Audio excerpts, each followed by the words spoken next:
Siyoko Rancak Sowan Wiromo Satyo Sembodo Sabodo Rumatan Boroto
Bismillahirrahmanirrahim.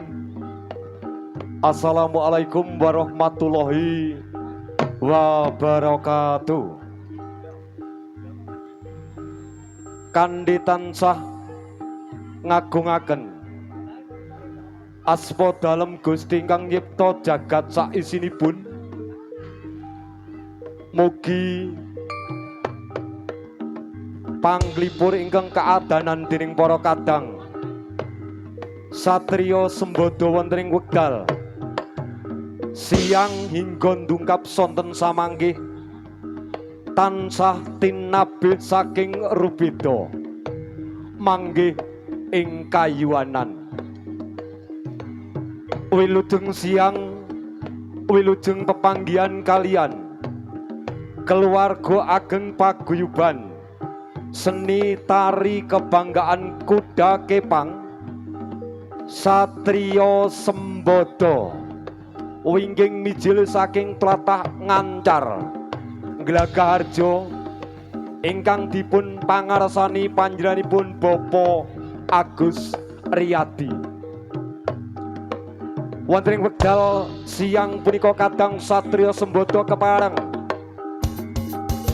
Sung Sugata mundi dawuh pangandika saking keluarga ageng panitia penyelenggara pahargyan dinten wiyosan kalurahan Glagaharja ingkang sampun ndungkap ing yuswa 77 taun wonten ing wekdal punika Pramila saking punika kula minangka sulih sarira saking para kadang satriya Sembada ambok bilih anggenipun Sung Sugata lumantar beksan seni tari kreasi kuda kepang ing samangkih kagalih kirang damel suka renaning penggalih. Mugi kunjuk sagunging para pamirsa sutresna budaya Jawi adiluhung linanggung dumateng kadang panitia penyelenggara dinten wiyosanipun Kalurahan Glagaharjo saestu lumantar tiyang kawula para kadang satriya Sembada nyuwun ugunging samudra pangapunten. Wekdal siang mironggan satriya Sembada makarya sesarengan kalian PDS Audio Profesional lan ugi gunging matur nuwun dumateng kadang-kadang YouTuber ingkang wonten ing wekdal siang punika sampun kepareng rawuh kinendarek ngregengaken pentas ingkang kaadanan dening para kadang satriya Sembada. Samangke saderengipun para kadang satriya Sembada Sung Sugata lumantar beksan-beksan seni tari kreasi garapan saking para kadang satriya Sembada. Pramila saking mriku keparengan ambi atur salam pambuka satriya Sembada.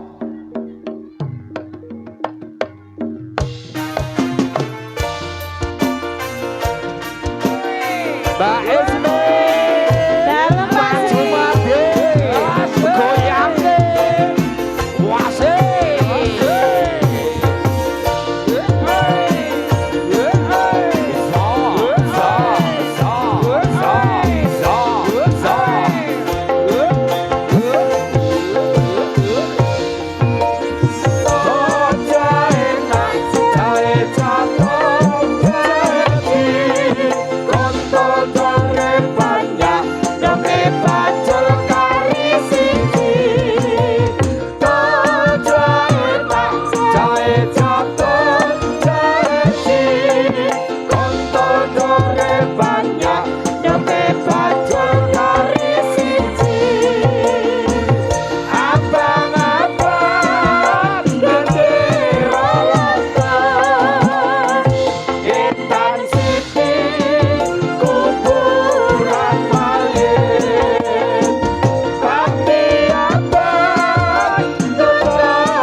Salam pambuka saking para kadang satria sembodo ingkang sampun kaaturaken samanggih. Ingkang angka sepindah saking para kadang satria sembodo kepareng badhe ngaturaken beksan blendrungan ingkang sampun ginarap dening para kadang satria sembodo. Pramila saking punika wilujeng siang, wilujeng amirsani gotekipun para